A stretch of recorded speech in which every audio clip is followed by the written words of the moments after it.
మనతో ఇప్పుడు సత్తెనపల్లి అభ్యర్థి మంత్రి అంబటి రాంబాబు గారు ఉన్నారు. ప్రతిపక్షాలందరూ సంబరాల రాంబాబు అని ముద్దుగా పిలుచుకుంటారు.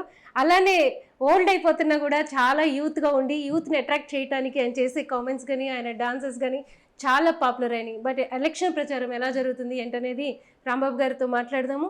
సార్ నమస్తే అండి. వ్యవసాయ శాఖ మంత్రిగా ఉన్నారు. అందరూ మేనిఫెస్టోలో చాలా ఎక్స్పెక్ట్ చేశారు రుణమాఫీ వస్తుందేమోనని. నిరాశపడ్డట్టున్నారు. ఈ మేనిఫెస్టో అనే దానికి పరిపూర్ణమైన అర్థాన్ని ఇచ్చినటువంటి వ్యక్తి జగన్మోహన్ రెడ్డి గారు.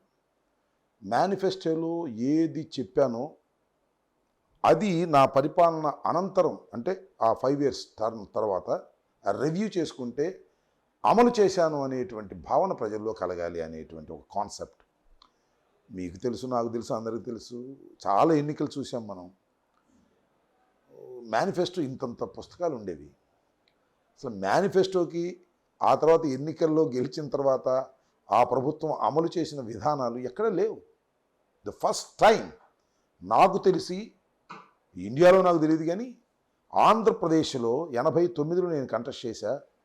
అప్పుడు కాంగ్రెస్ మేనిఫెస్టో చూసా, తెలుగుదేశం మేనిఫెస్టో చూసా. అసలు మేనిఫెస్టో అనేది కేవలం ఎన్నికల్లో ఒక అబద్ధాల పుట్టగా ఉండేది, ఏ పార్టీ అయినా సరే. కానీ first time in the history of India మేనిఫెస్టోని పవిత్రంగా భావించి చేసేటటువంటి పనిని మాత్రమే చెప్పినటువంటి మొదటి ముఖ్యమంత్రి, రాజకీయ నాయకుడు జగన్మోహన్ రెడ్డి గారు. సరే, ఇవాళ ఈ మేనిఫెస్టోలో నిరుత్సాహపరిచారు అనే మాట లేనే లేదు. మేనిఫెస్టో చాలా అద్భుతంగా ఉంది, అమలు చేయటానికి వీలుగా ఉంది. చంద్రబాబు నాయుడు గారిది చాలా అద్భుతంగా ఉంటుంది, అమలు చేసేది శూన్యంగా ఉంటుంది. ఏదైతే మేనిఫెస్టోలో చెప్పారో దాన్ని తప్పనిసరిగా చేస్తాడు జగన్మోహన్ రెడ్డి గారు. చంద్రబాబు నాయుడు గారు మేనిఫెస్టోలో కోతలు కోస్తాడు, చెయ్యడు. ఇది సత్యం, నిరూపణ అయినటువంటి ఫ్యాక్ట్. కాబట్టి మేనిఫెస్టోలో ఇవాళ ఉన్న ఆర్థిక పరిస్థితిని దృష్టిలో పెట్టుకొని, రాబోయే ఆదాయాలను దృష్టిలో పెట్టుకొని కొన్ని హైక్ చేశారు తప్ప పెద్ద అద్భుతమైనటువంటి కోరికలు, అద్భుతమైనటువంటి విషయాలు దానిలో ఏం పొందుపరచలేదు. అంటే అవి అమలు చేయడానికి సాధ్యం కాదని అర్థం. దాన్ని ప్రజలు అర్థం చేసుకున్నారని కూడా నేను భావిస్తున్నాను. అదే చాలా సాదా సీదాగా ఉందని, వాళ్ళ సూపర్ 6 అద్భుతం అని అంటున్నారు. సో మిమ్మల్ని డామినేట్ చేసేస్తున్నారు కదా వాళ్ళు. మరి మీ మేనిఫెస్టోని వాళ్ళు డామినేట్ చేస్తున్నారు. నాకు బాగా గుర్తు, రాజశేఖర రెడ్డి గారు కంటెస్ట్ చేసినప్పుడు, రెండోసారి ఎన్నికల్లో వచ్చినప్పుడు 2009 ఏమి వాగ్దానం లేవలేదు. ఒకే ఒక వాగ్దానం, 3 kg బియ్యం పెంచు, ఇదొక్కటే వాగ్దానం. రాజశేఖర గారిని గెలిపించుకున్నారు. చంద్రబాబు నాయుడు గారు చాలా వాగ్దానాలు ఇచ్చాడు, కోసేశాడు కోతలు. ఎవరు నమ్మరు. నేనేంటంటే చంద్రబాబు నాయుడు గారు ఎన్ని చెప్పినా ఆచరణ యోగ్యం కానివి చెప్తాడు. జగన్మోహన్ రెడ్డి గారు కొన్ని చెప్పినా ఆచరణ యోగ్యం చెప్తాడు, ఆచరించి మళ్ళీ ఓటు అడుగుతాడు. జగన్మోహన్ రెడ్డి గారు ఇవాళ మేనిఫెస్టో తయారు చేశాడంటే 2029ని కూడా దృష్టిలో పెట్టుకుని మేనిఫెస్టోని తయారు చేశాడు. 2029లో మళ్ళీ ఎన్నిక అయ్యేటప్పటికి, మళ్ళీ ఎన్నికలకు వెళ్ళేటప్పటికి నేను ఇచ్చిన ప్రతి వాగ్దానాన్ని నిలబెట్టుకున్నాను అని చెప్పి వెళతాడు. చంద్రబాబు చెప్పానండి, ఎప్పుడైనా ఎన్నికల్లో ఇవాళ మేనిఫెస్టో ఇచ్చే ముందు నేను ఇంతకు ముందు మేనిఫెస్టోలోని అంశాలన్నింటినీ కూడా ఆచరించి చూపించాను కాబట్టి నాకు ఓటు వేయమని చెప్పగలుగుతాడా చంద్రబాబు నాయుడు గారు? సో ఒక వాగ్దానం లేదా ఒక మేనిఫెస్టోకి పరిపూర్ణమైన అర్థాన్ని ఇచ్చినటువంటి వ్యక్తి, యువకుడు, ముఖ్యమంత్రి, ప్రజాదరణ కలిగినటువంటి నాయకుడు జగన్మోహన్ రెడ్డి గారు. జగన్మోహన్ రెడ్డి గారు మేనిఫెస్టోలో పెట్టాడంటే అయిపోయిందని అర్థం. లాస్ట్ మేనిఫెస్టోకి సంబంధించి పోలవరం పెట్టారు, మద్యపాన నిషేధం పెట్టారు. ఈ రెండు కంప్లీట్ కాలేదు, ఎందుకని అంటారు? సో అందువల్లే కదా 99% అని అంది. పోలవరం ఏం డేట్ ఇవ్వలేదు మేనిఫెస్టోలో కూడా. డేట్ ఇవ్వలేదు, బట్ 5 సంవత్సరాల్లో కంప్లీట్ చేయొచ్చు అని చెప్పారు. ఇప్పుడు కూడా దాని కారణాలు నేను అనేక సందర్భాలు చెప్పాను. పోలవరం ఎందుకంటే అది కన్సర్న్ మినిస్టర్, నేను ఇరిగేషన్ శాఖ మంత్రిగా పోలవరానికి సంబంధించి నేను చాలా క్లియర్గా చెప్పాను. మద్యపాన నిషేధం, మద్యపాన నిషేధాన్ని పరిపూర్ణంగా చేస్తాను అని కూడా చెప్పారు. కానీ కొద్దిగా ఆచరణలో కొద్దిగా ప్రాబ్లమ్స్ వచ్చాయి. కానీ అదే మాట మీద ఉన్నారు. దీర్ఘకాలికంగా ఉంటుందేమోననేది ఒక ఆలోచన. అందువల్ల 99% ఉంది, లేకపోతే 100% అనేవాళ్ళం. అది కొద్దిగా ఆచరణకి కొద్దిగా భిన్నంగా ఉండటం వల్ల అదొకటి, ఇంకోటి ఉద్యోగస్తులకు ఇచ్చినటువంటి దీన్ని ఒకటి, ఈ రెండింటినీ కొద్దిగా ఒడిదుడుకుల వల్ల కొద్దిగా జరిగాయి. అందువల్ల 99% చేసాం, 1% చేయలేదు అనేటువంటి భావన. మరి ఎలక్షన్స్లో ఈ రెండు మైనస్ అవ్వవా వైసీపీకి? అంటే నేను ఇక్కడ గమనించాల్సింది ఏంటంటే ఇచ్చిన 99% చేసినటువంటి వ్యక్తి ఒక పక్కన, ఇచ్చినటువంటి వాగ్దానాన్ని ఒక్కటి కూడా నెరవేర్చని వ్యక్తి ఒకవైపున ఎందుకు మైనస్ అవుతుంది? 99% చేసినటువంటి వ్యక్తి కనిపిస్తున్నాడు. అక్కడ 99 కన్నా కాదు 100% ఫెయిల్ అయినటువంటి వ్యక్తి చంద్రబాబు నాయుడు గారు. మీరు చూసినట్లయితే వెనక నిన్న కూడా జగన్మోహన్ రెడ్డి గారు చాలా క్లియర్గా చూపించాడు మొత్తం తన మేనిఫెస్టోని కాగితాన్ని ఏ విధంగా పంపించాడో. భారతీయ జనతా పార్టీ, తెలుగుదేశం, జనసేన కలిసి పోటీ చేసినప్పుడు ఒక పెద్ద ఎల్లో పేపర్ మీద 3 గుర్తులు వేసి కింద సంతకం పెట్టి ఇంటింటికి దానిలో ఓన్లీ 1% కూడా చేయనటువంటి వ్యక్తి ఒకవైపు నిలబడ్డాడు. ఆ గ్రూప్ ఒకవైపు నిలబడింది. మేము 99% చేసిన మేము ఒకవైపు నిలబడ్డాం. ప్రజలు దేన్ని ఎన్నుకుంటారు జెన్యూన్గా? అది ఇక్కడ అంశం. ఇప్పుడు ప్రధానంగా తీసుకుంటే అంటే జనసేన కావచ్చు, టీడీపీ కావచ్చు, బీజేపీ కావచ్చు, 3 కలిసి వస్తున్నాయి. ఈ ఇంపాక్ట్ ఎంతవరకు ఉంటుంది ఈ ఎలక్షన్స్లో? ఈ నెగిటివ్ ఇంపాక్ట్ ఉంటుంది వాళ్ళకి. ఎందుకు నెగిటివ్ ఇంపాక్ట్ ఉంటుంది? ముగ్గురు కలిసి వచ్చినప్పుడు బలపడాలి కదా అనుకుంటాం. నేను చాలా సందర్భాల్లో చెప్పా 2+2 మ్యాథమెటిక్స్లో 4 అవుతాయి, కానీ 2+2 పాలిటిక్స్లో 0 కూడా అవుతాయి. ఇవాళ 0 కాబోతున్నాయి. ఎందుకనంటే విఘ్నులైనటువంటి రాష్ట్ర ప్రజలు, ఓటర్లు ఆలోచించవలసిన అంశం, మీ మీడియా పీపుల్ కూడా ఆలోచించవలసిన అంశం ఏంటంటే ముగ్గురు కలిసి ఒకసారి వచ్చారు 2014లో. ముగ్గురు కలిసి వచ్చి ఎన్నికల్లో సక్సెస్ అయ్యారు. పాలనలో వాళ్ళ పరిపాలనలో 3 సంవత్సరాల పరిపాలనలో అటర్ ఫ్లాప్ అయ్యారు. ఒకళ్ళనొకళ్ళు తిట్టుకున్నారు, విడిపోయారు, ఒకళ్ళనొకళ్ళు దూషించుకున్నారు, రాళ్ళేసుకున్నారు. పవన్ కళ్యాణ్ అయితే పాచిపోయిన లడ్డు ఇచ్చారన్నాడు. చంద్రబాబు అయితే నిరాహార దీక్షలు చేశాడు. మోడీని పర్సనల్గా విమర్శ చేశాడు. మోడీ గారు కూడా చంద్రబాబుని ఏటీఎంగా ఉపయోగించుకున్నాడు ఈ పోలవరాన్ని అనేటువంటి మాట మాట్లాడాడు. అంటే కలిసి ఎన్నికల్లోకి వచ్చి గెలిచి అట్టర్ ఫ్లాప్ అయిన పరిపాలన ఒకవైపున, ఇవాళ కలిసి మళ్ళా వస్తున్నారు. అంటే ఒకసారి కలిసి వాళ్ళని గెలిపిస్తే వాళ్ళు ప్రజలకు ఏమీ చేయకపోగా వాళ్ళల్లో వాళ్ళు కుమ్ములాటుకొని ప్రజలకు అన్యాయం చేసిన తర్వాత మళ్ళీ కలిసి వస్తామంటే ఎట్లా నమ్ముతారు?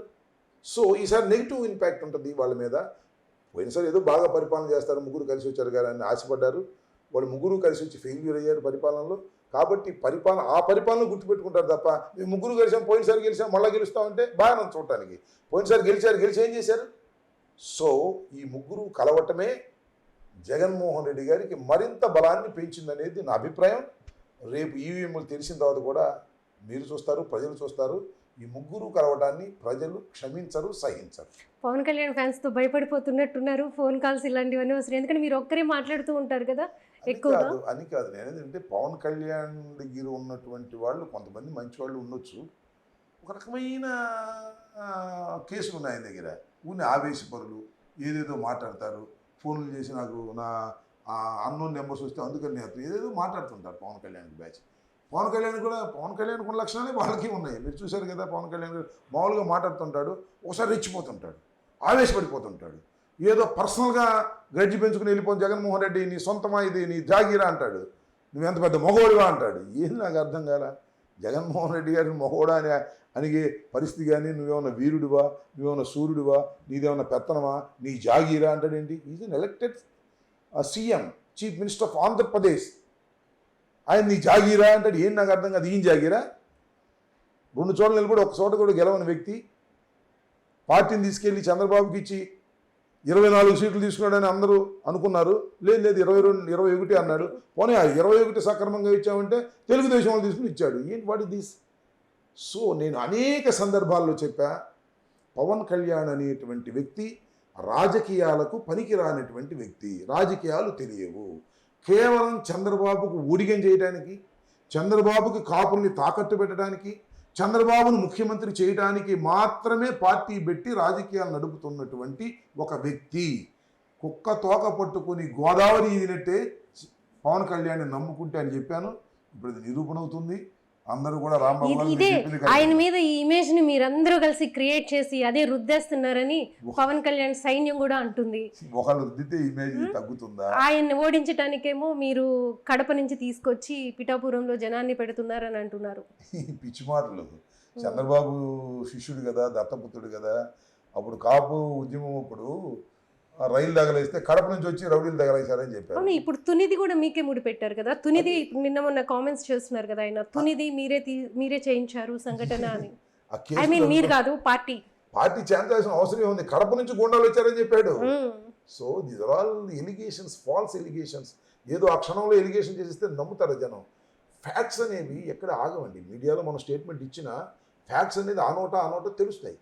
నిజంగా తునిలో జరిగినటువంటి రైలు సంఘటన, కాపులు ఉద్యమం సందర్భంలో అదేదో కడప నుంచి వచ్చి దొండగులు తగలేశారనేటువంటి ఒక తప్పుడు ప్రచారం చేయడం ద్వారా రాజకీయ లబ్ధి పొందాలనుకుని ఏం పొందగలిగాడు? తర్వాత తుక్కుగా ఓడిపోయాడు కదా.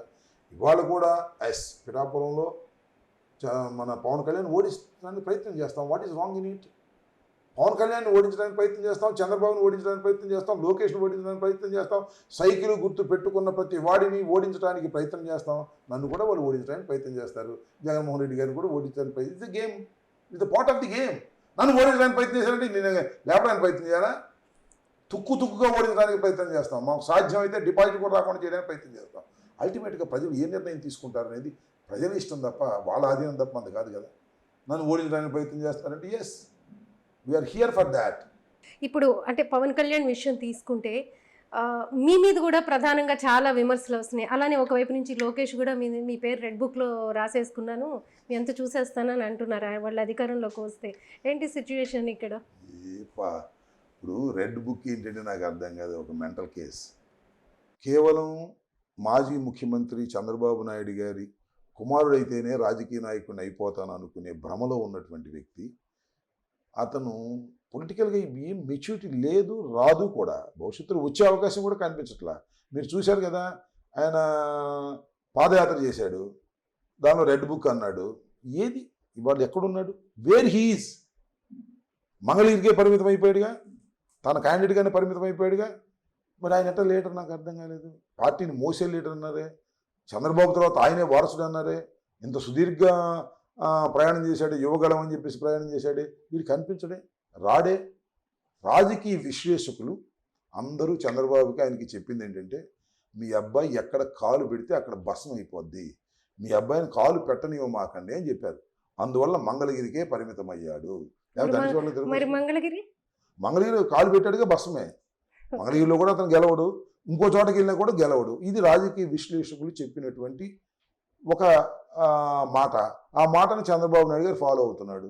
మరి ఆయన కూడా కొన్ని నియోజకవర్గాలు తిప్పొచ్చు కదా. మరి అంత నాయకుడైతే ఆయనకే దిక్కు లేదనేటువంటి భావన వచ్చింది. ఇంకో చోటకు వచ్చి కామెంట్స్ చేస్తే అతనికి ఇంకా మైనస్ వస్తుంది, జగన్మోహన్ రెడ్డి గారికి ఇంకా పెరుగుతుంది అనేటువంటి భావంతో అతన్ని కేవలం అక్కడి వరకే కట్టడి చేశారంటే మీకు అర్థమవుతున్నది ఏమిటి? లోకేష్ వల్ల రాజకీయ ప్రయోజనాలు రావు ప్రచారంలో అనేది అర్థమవుతుంది కదా. దాన్ని వాళ్ళు ఆచరిస్తున్నారు. పవన్ కళ్యాణ్కి మద్దతుగా చిరంజీవి వస్తున్నారు, అలానే ఫ్యామిలీ మెంబర్స్ అందరూ కూడా వస్తున్నారు. మీరేమో ఒకవైపు నుంచి కడప ప్రజలను తీసుకొచ్చి, కడప రౌడీలను తీసుకొచ్చి, ప్రజలను కూడా కాదు ఓడించడానికి ప్రయత్నిస్తున్నారు. అక్కడ ఈ యుద్ధ వాతావరణం ఎలా ఉండబోతుంది? ఏముండదండి. అతను పవన్ కళ్యాణ్ని చిరంజీవి ఇంపాక్ట్ ఎంత ఉంటుంది? తమ్ముడు కదా ఆయన వస్తున్నాడు తప్ప చిరంజీవి ఇంపాక్ట్ చిరంజీవికి లేదు, ఈయనకేం ఉంటుంది. ఇంకా చిరంజీవి అనే ఇటువంటి ఒక సూపర్ స్టార్ 2 చోట్ల నిలబడితే ఒక చోట గెలిచాడు. తమ్ముడు 2 చోట్ల నిలబడితే 2 చోట్ల ఓడిపోయాడు. ఇవాళ ఒక చోట నిలబడ్డాడు. తమ్ముడికి ప్రచారం చేయడానికి వస్తున్నటువంటి ఒక అన్నగా, సినిమా యాక్టర్గానే మనం చూడాలి తప్ప ఆయన పెద్ద రాజకీయ నాయకుడిగా చూడాల్సిన అవసరం లేదు. పిఠాపురం నియోజకవర్గంలో అలా చూడొచ్చు, కానీ చిరంజీవి గారే వచ్చి సీఎం రమేష్ కావచ్చు, లేకపోతే శ్రీనివాస్ గారు కావచ్చు, ఇలా అంటే కొంతమంది లీడర్స్ని, బీజేపీకి సంబంధించిన వాళ్ళని ఆయన సపోర్ట్ చేస్తూ ఉన్నారు. ఎలక్షన్స్కి సంబంధించి వాళ్ళందరికీ తిరుగుతాడని నేను అనుకోవట్లేదు. మరి మీకు ఏమైనా ఇన్ఫర్మేషన్ ఉందో తెలియదు, అనౌన్స్ చేశారా? లేదు, వాళ్ళు కలిసారు, వాళ్ళకి సపోర్ట్ మద్దతు ఇస్తున్నట్టయితే చెప్పారు ఆయన. ఇప్పుడు వాళ్ళు వెళ్ళి కలిసినప్పుడు నేను నా మద్దతు మీకు ఉంటుందని చెప్పటం వేరు. ఆయనే ఆ నియోజకవర్గంలోకి వచ్చి శ్రీనివాస్ గారిని గెలిపించమను, లేకపోతే మన రమేష్ని గెలిపించమని చెప్పటం వేరు. తన తమ్ముడి దగ్గరికి వచ్చి తన తమ్ముడిని గెలిపించమనటం వేరు. దీన్ని బట్టి అర్థం అవుతుంది ఏంటి? తమ్ముడికి అన్న తోడే వస్తే తప్ప పిఠాపురంలో దిక్కులేని పరిస్థితి ఉందనేది అర్థమవుతుంది. ఎందుకు రావాలి అన్న? ఈయన సినిమా యాక్టర్, ఆయన సినిమా యాక్టర్ కదా. ఎందుకు రావాలి అన్న? ఎందుకు అన్న సపోర్ట్ కావాల్సిన అవసరం ఎందుకు వచ్చిందంటే తాను బలహీనంగా ఉన్నాననేది అర్థమవుతుంది. చిరంజీవి గారి ఫ్యాన్స్ కూడా సపోర్ట్ చేస్తే బాగుంటుందని ఆయన అనుకుంటున్నాడు. చిరంజీవి గారి ఫ్యాన్స్ ఆల్రెడీ సపోర్ట్ చేయటం లేదని అర్థం దానికి. చిరంజీవి గారి ఫ్యాన్స్ పవన్ కళ్యాణ్ ఫ్యాన్స్ వేరుగా ఉంటారా? వేరుగా ఉంటారో ఉండరో నాకు తెలియదు. మరి ఎందుకు చిరంజీవి గారు రావాలి? చిరంజీవి గారు పవన్ కళ్యాణ్ గారు వేరా? అన్నదమ్ములే కదా, ప్రపంచానికి అందరికీ తెలిసిందే కదా. ఎందుకు నాగబాబు గారు తెలిసిందే కదా. ఈ ముగ్గురు ఎందుకు ప్రచారం చేయాలి అక్కడ? ఆశీర్విస్తే సరిపోతుంది కదా. సో సంథింగ్ ఈజ్ దేర్, వాళ్ళకి కన్ఫ్యూజన్ ఉంది, వాళ్ళలో వాళ్ళకే కాన్ఫిడెన్స్ లేదు అనేది చాలా స్పష్టంగా అర్థమవుతుంది. మీ నియోజకవర్గానికి వస్తే మొన్నటి వరకు లావు కృష్ణదేవరాయలకే మీరు ఓటేయాలని చెప్పారు. ఈరోజు ఆయన మీ అపోజిషన్ పార్టీలో ఉన్నారు. సో ఏంటి ఇది, ఎందుకు ఆయన పార్టీ నుంచి వెళ్ళిపోయారు? మీకున్న నాలెడ్జ్ ఏంటిది? నైతిక విలువలు లేనటువంటి వ్యక్తులు వాళ్ళు. లావు శ్రీకృష్ణదేవరాయలు గారు కానీ, కన్నా లక్ష్మణ గారు కానీ కనీసమైన నైతిక విలువలు లేవు, విశ్వాసం లేనటువంటి వ్యక్తులు. చాలా సందర్భాల్లో చెప్పా, సత్తెనపల్లి నియోజకవర్గంలో, నర్సరావుపేట నియోజకవర్గంలో జరుగుతున్నటువంటి ఎన్నిక విశ్వాస పాత్రులకి విశ్వాస ఘాతకులకి మధ్యన జరుగుతున్నటువంటి ఎన్నిక అని. ఎవరు విశ్వాసపాత్రులు, ఎవరు విశ్వాసఘాతకులు? లావు శ్రీకృష్ణదేవరాయలు గారు. నేను ఒకటి చాలా స్పష్టంగా చెప్తున్నానండి. లావు శ్రీకృష్ణదేవరాయలు గారు నాన్నగారు లావు రత్తయ్య గారు. ఆయన మంచి ఎడ్యుకేషనిస్టు, యూనివర్సిటీ కూడా ఉంది, చాలా చోట్ల ఆయన కళాశాలలు ఉన్నాయి, ఆయన విద్యలో సేవ చేస్తున్నారు. ఆయనకు ఒక కోరిక ఉంది, పార్లమెంట్కి వెళ్ళాలని కోరిక ఉంది. చాలా పార్టీల్లో ప్రయత్నం చేశాడు, ఫెయిల్ అయ్యాడు. వాళ్ళ అబ్బాయిని తీసుకురావాలని ప్రయత్నం చేశారు, పార్టీ కూడా పెట్టారు. వాళ్ళ అబ్బాయిని కూడా రాజకీయాల్లోకి తీసుకురావాలనుకున్నాడు. జగన్మోహన్ రెడ్డి గారి పార్టీలో చేరారు, ఆ కోరిక నెరవేరింది. కేవలం జగన్మోహన్ రెడ్డి గారు టికెట్ ఇవ్వటం వల్ల, నరసరావుపేటలో పోటీ చేయటం వల్ల మాత్రమే లావు రత్తయ్య గారి కుమారుడు లావు శ్రీకృష్ణదేవరాయలు పార్లమెంటుకు వెళ్ళాడు. ఇది వాస్తవం కదా, మోసం చేయొచ్చండి. గుంటూరులో పోటీ చేయవయ్యా అని అడిగితే లేదు ఇక్కడే పోటీ చేస్తానని అడ్డం తిరగటం ఏంటండి? ఇక్కడ ఒక బీసీకి ఇస్తే ఆ బీసీ మీదే తిరిగి నువ్వు ఇంకొక పార్టీకి వెళ్ళి పోటీ చేయటం ఏంటండి? ఇది విశ్వాసపాత్రుల లక్షణమా? విశ్వాసఘాతకులు కాదా? అది చాలా లావు శ్రీకృష్ణదేవరాయలు గారిని తుక్కుగా మా పల్నాడు జిల్లాలో ఓడించడానికి ఒక్క పాయింట్ చాలని నేను మనవి చేస్తున్నాను. రెండో అంశం, అవతల కన్నా లక్ష్మణ గారు ఉన్నారు, నా మీద పోటీ చేస్తున్నటువంటి వ్యక్తి. ఆయన ఎక్కడున్నాడండి? ఏ పార్టీలో పుట్టాడండి? ఏ పార్టీలో పెరిగాడండి? ఎన్ని పార్టీలు మారాడండి? ఎన్ని జెండాలు మార్చాడండి? అసలు మీరు కూడా చూసే ఉంటారు, చంద్రబాబు నాయుడు అనే వ్యక్తి తన చంపడానికి ప్రయత్నం చేశాడని చెప్పాడు, ఎలిమినేట్ చేయడానికి ప్రయత్నం చేశాడని చెప్పాడు. ఆయన నోటేమంటే ఎవరు చెప్పింది కాదు, ఎవరు ఆరోపణ చేసింది కాదు. వంగవీటి మోహన్ రంగారావు గారిని, నన్ను, ఇద్దరిని ఎలిమినేట్ చేయడానికి ప్రయత్నం చేశాడు, కానీ వంగవీటి మోహన్ రంగారావు విషయంలో సక్సెస్ అయ్యాడు, నా విషయంలో ఫెయిల్ అయ్యాడు అన్నాడు. నేను చాలా గొప్పవాడిని రంగా కన్నా, అందువల్ల నన్ను చంపలేకపోయాడు అన్నాడు. వండర్ఫుల్. ఆ మాట మీద నిలబడ్డావా? ఇవాళ ఎన్ని పార్టీలు తిరిగిలేవు? కాంగ్రెస్, బీజేపీ, అక్కడి నుంచి బీజేపీలో కూడా సామాన్యమైంది కాదు, బీజేపీ రాష్ట్ర అధ్యక్షుడు ఇచ్చారు. అతను పిచ్చి పనులు చేస్తున్నాడు, కానీ ఇవాళ కూడా బీజేపీలో అతను ఉంటే ఇవాళ ఏ పార్లమెంటుకో ఈ అసెంబ్లీకో ఈ కాంబినేషన్ ఇచ్చేవాళ్ళు. అతను వ్రతం చెడ్డాడు, చెడి మళ్ళా చంద్రబాబు ఎవరైతే నన్ను చంపుతాడని ప్రచారం చేసుకున్నాడో ఆ చంద్రబాబు నాయుడు దగ్గరికి వెళ్ళాడు, వచ్చి నా మీదే పోటీ చేసే ప్రయత్నం చేస్తున్నాడు. అతను విశ్వాసఘాతకుడు కాదండి. కాంగ్రెస్ని మోసం చేశాడు, బీజేపీని మోసం చేశాడు, మధ్యలో వైసీపీకి వస్తా అన్నాడు, మధ్యలో జనసేనకి వెళ్తా అన్నాడు. ఇన్ని డ్యాన్సులు వేసి ఇవాళ వచ్చి నా మీద పోటీ చేస్తున్నాడు. మీతో అయితే డాన్స్ చేసి పోటీ పడలేరు. డాన్స్ కాదు, ఏది పడలేడు. మీరు చూస్తారు కదా రిజల్ట్ మీరు చూస్తారు కదా, దేనిలోనూ పడలేడు. విశ్వాసఘాతకులు వాళ్ళు. నేను అనిలు అలా నమస్కారం పెడుతుంటే వ్యాన్లో వెళ్ళి వీళ్ళు విశ్వాస పాత్రులు రా అనుకుంటున్నారు. వాళ్ళిద్దరు వెళ్ళి నమస్కారం పెడుతుంటే వీళ్ళు విశ్వాసఘాతకులు రా అనుకుంటున్నారు. ప్రజలు నిర్ణయిస్తారు. ప్రజలు అంత తేలిగ్గా ఎవరిని వదిలిపెట్టరు, వాళ్ళు ఓటు ద్వారా సమాధానం చెప్తారు. ద్రోహం నేను ఒక మాట చెప్తానండి, ఏ పార్టీలో అయినా సరే, మా పార్టీలో కూడా ఉంటాయి. 23 చంద్రబాబు తీసుకెళ్ళాడు మా దగ్గర నుంచి, ఒక్కళ్ళే గెలిచారు. రీజన్ లేకపోతే ఓడిస్తారు. నువ్వు పార్టీ మారడానికి ఒక రీజన్ కావాలి, ఒక లాజిక్ కావాలా. నేను కాంగ్రెస్ పార్టీ వైఎస్ఆర్ కాంగ్రెస్ పార్టీలోకి వచ్చాను, నేను పార్టీ మారానని ఎవరు అనుకుంటే తప్పు. వారసత్వంగా వచ్చాం, దానికి రీజన్ ఉంది, లాజిక్ ఉంది. నా రాజశేఖర రెడ్డి మరణించిన తర్వాత నా జగన్మోహన్ రెడ్డి గారిని ఆయన కుమారుడిని వేధిస్తున్నప్పుడు పార్టీ అధికారంలో ఉన్నప్పుడు వదిలి వచ్చాను, వదిలి భుజాన్ని వేసుకున్నాను. శభాష అన్నారు. అది కానీ నీ పవర్ కోసం, నీ ఎమ్మెల్యే కోసం, నీ ఎంపీ కోసం పార్టీలు మారేటటువంటి దగాకోరుల్ని ప్రజలు క్షమించరు అనేది నా అభిప్రాయం. Result you will see. Anil Kumar Yadav గారు ఇక్కడ కొత్తగా వచ్చారు, నెల్లూరు నుంచి ఇక్కడికి వచ్చారు. సో ఎలా ఉంది స్పందన? ఎలా ఓన్ చేసుకుంటున్నారు పల్నాటి ప్రజలు? చాలా అద్భుతంగా ఓన్ చేసుకుంటున్నారండి. అనిల్ కుమార్ యాదవ్ అనే వ్యక్తి రాష్ట్ర రాజకీయాలకు చిరపరిచితుడు. Yeah. 2 సార్లు శాసనసభ్యుడు, నాకన్నా ముందు ఇరిగేషన్ మంత్రి. Is a more popular leader. మొత్తం ఆంధ్రప్రదేశ్లో తెలుగు వాళ్ళు లేకుండా popular, that a BC community. The rare opportunity has given to him. బీసీకి ఎప్పుడు కూడా ఇక్కడ సీట్ ఇవ్వలేదు. అందువల్ల బీసీలు మొత్తం ఎగబడుతున్నారు. తెలుగుదేశంలో ఉన్న బీసీలు కూడా ఈసారికి మేము వైసీపీకి వేస్తామనేటువంటి ఒక నిర్ణయానికి వస్తున్నారు. ఏముండదు, ఎలక్షన్ ఊరిని నామినల్గా జరుగుతుంది, కానీ చాలా అత్యధికమైన మెజారిటీతో బయటేమో గెలవబోతుంది. చాలా అసలు అంత స్టేట్ అంతా కూడా టఫ్ 50-50 ఇవన్నీ అంటుంటే మీరేమో వై నాట్ 175 అనేది పాసిబిలిటీ, 25 ఎంపీలు మావే అని చెప్పేస్తున్నారు. చూడండి మీరు ఆ. What is the result you have to see. మీరు బయట 50-50 అంటున్నారు. They are so many surveys వస్తున్నాయి కదా రీసెంట్ గా. మేనిఫెస్టో వచ్చిన తర్వాత ఇంకా మైనస్ అయింది, ఈ టైప్ లో కాస్త చతికిలు పడ్డారు అన్నట్టు ఇలాంటివన్నీ వస్తున్నాయి. అది మేనిఫెస్టోలో ఏముంది, ఉన్నది చెప్పాడు అదే కదా. ఏం లేదనే. ఏమి లేకపోయినా ఉన్నదే చెప్పాడు కదా ఆయన. మేనిఫెస్టో లేదని ఎందుకు అనుకుంటున్నారు? చాలా ఇష్యూస్ దానిలో డిస్కస్ చేయడం జరిగింది కదా. మేనిఫెస్టోలో పవిత్రత లేకపోతే, అదే సాగు చెప్తారు, గంగ గోవు పాలు గరిడైనను చాలు, కర్మపాలు కడివిడైననేమి అని. ఆచరణ సాధ్యం కాని హామీలు కట్టలైతేనేమి, ఆచరణ సాధ్యమయ్యాయి కొన్ని అయితేనేమి అనేది ప్రజలు అలవాటయ్యారు. అది జగన్మోహన్ రెడ్డి గారే దాన్ని అలవాటు చేశారు. పోయినసారి నేను ఇచ్చాను, 99% అమలు చేశాను, ఇప్పుడు ఇస్తున్నాను, 100% చేస్తున్నాను అని చెప్తున్నాడు. దీన్ని నమ్ముతాడు కానీ దాన్ని నమ్మరు.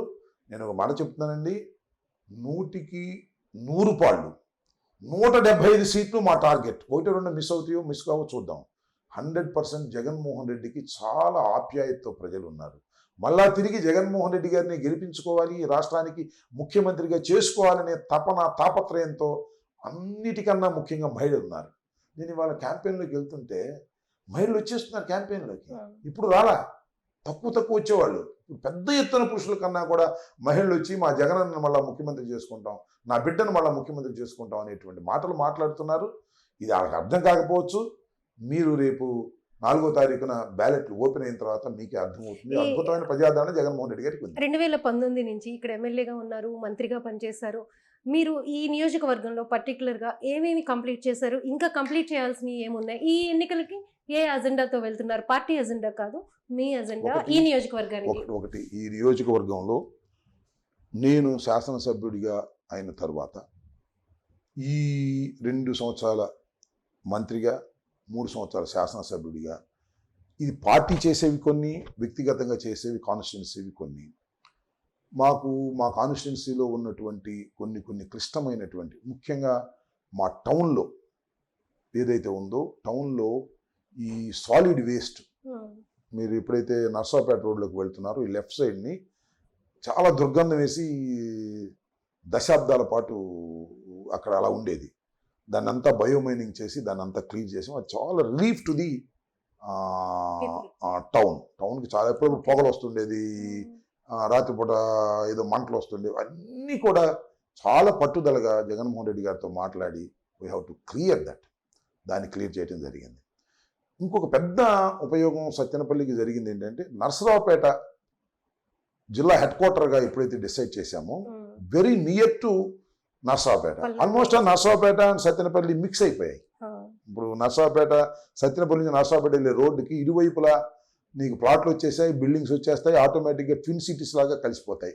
నర్సరావుపేట హెడ్ క్వార్టర్లో పనిచేయడానికి ఎవరన్నా ఇక్కడికి వచ్చి నివాసం ఉండి 20 minutes they can reach Narasaraopet, అంత క్లోజ్గా వస్తుంది. అదేవిధంగా మాకు ఒక హాస్పిటల్ ఉంది అక్కడ, గవర్నమెంట్ హాస్పిటల్. అంతకుముందు నెగ్లెక్టెడ్, అసలు కాన్పులు చాలా ఎక్కువ జరగాలి, మినిమం కూడా జరిగాయి కాదు. అందరు డాక్టర్లని కూడా ఒక్కటి కూడా ఖాళీ లేకుండా అందరినీ ఫిలప్ చేశారు. ప్లస్ 100 పడకల హాస్పిటల్గా దాన్ని తయారు చేసి దాన్ని సిద్ధంగా ఉంది, రిలీవ్ కాబోతుంది. ఇది ఒక అచీవ్మెంట్. ఎందుకంటే అటు పెద్దగొరపాటికి, ఇటు సత్తెనపల్లికి, 2 నియోజకవర్గాలకి పనికి వచ్చేటటువంటి ఒక ఆసుపత్రి పేద ప్రజల కోసం ఉపయోగించుకునే ఆసుపత్రి. ఇలా చాలా అంశాలలో ముందుకు వెళ్ళాం. పైగా ఇంకా పోతే వెల్నెస్ సెంటర్సు, సెక్రటేరియట్స్ ఇవన్నీ కూడా చాలా ఎక్కువ స్థాయిలో అన్ని చోట్ల జరిగాయి, మా నియోజకవర్గంలో కూడా జరిగాయి. ఇలా కొన్ని కీలకమైన సమస్యలకు పరిష్కారం కూడా కనిపెట్టడం జరిగిందని ఈ సందర్భంగా చెప్పాలి. ఈ ఎన్నికలకి అంటే ఏం చేయాలనుకుంటున్నారు? ఇంకా ఏం మిగిలి ఉన్నాయి ఇవి కాకుండా? ఈ హాస్పిటల్స్ ఇంకొకటి ఇక్కడ చూస్తే మనం ఈ రోడ్ వచ్చేసి ఎప్పుడు కూడా ఎందుకో అది వేయట్లేదు. ఎప్పుడు బాగుండకుండానే ఉంటుంది. ఇది కూడా విమర్శలు వచ్చినాయి. మీ నియోజకవర్గంలోనే ఈ రోడ్స్ వే ఫొటోస్ తీసి కూడా పెట్టారు టీడీపీ వాళ్ళు గతంలో. సో మరి టీడీపీ వాళ్ళు చేయొచ్చు కదా. టీడీపీ వాళ్ళు ఆ టైంలో కూడా ఏం చేయలేదు. దీన్ని ఏం జరిగిందంటే ఈ కొండమూన్ టు పేరేచర్ల అనే ఒక బిట్ని నేషనల్ హైవేకి ఇవ్వడం జరిగింది. స్టేట్ గవర్నమెంట్ నేషనల్ హైవేకి ఇవ్వడం జరిగింది. నేషనల్ హైవేకి వెళ్ళింది. నేషనల్ హైవే వాళ్ళు కూడా దీన్ని ఐ థింక్ 700 crores ఎంతో, ఈవెన్ బైపాస్ కూడా సత్యనపల్లి దగ్గర బైపాస్ కూడా ఫిక్స్ చేసి అంతా acquisition is over. Bypass acquisition అయిపోయింది. ప్లస్ టెండర్స్ కూడా పిలిచారు. టెండర్ కూడా ఎవరో పాడారు. వర్క్ అయితే స్టార్ట్ చేయలేదు. కాబట్టి ఆల్మోస్ట్ ఆల్ రిటర్న్ వర్క్ అంతా అయిపోయింది, టెండర్ అంతా అయిపోయింది, వర్క్ ఎన్నికల్లో స్టార్ట్ కాలేదు. ఒక్కసారి ఈ వర్క్ స్టార్ట్ అయ్యి 700-800 crores అది కంప్లీట్ అయిపోతే సత్యనపల్లి పట్టణానికి ఒక మహర్దశ వస్తుంది. ఎందుకంటే బైపాస్ వస్తుంది.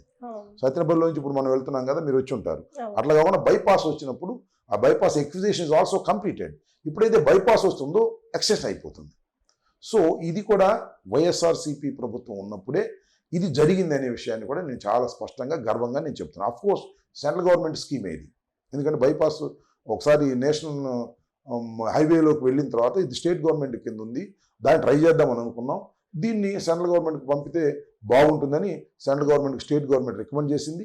వాళ్ళు టేకప్ చేశారు. టెండర్స్ పిలిచాయి. ఎంత ప్రాసెస్ జరిగింది. ఒక మహర్దశ ఈ రోడ్డు నిర్మాణంలో ఒక మహర్దశ సత్యనపల్లి కలగబోతుంది. సత్యనపల్లి బ్యూటిఫుల్ టౌన్గా తయారు కాబోతుంది. Please subscribe Telugu Politics.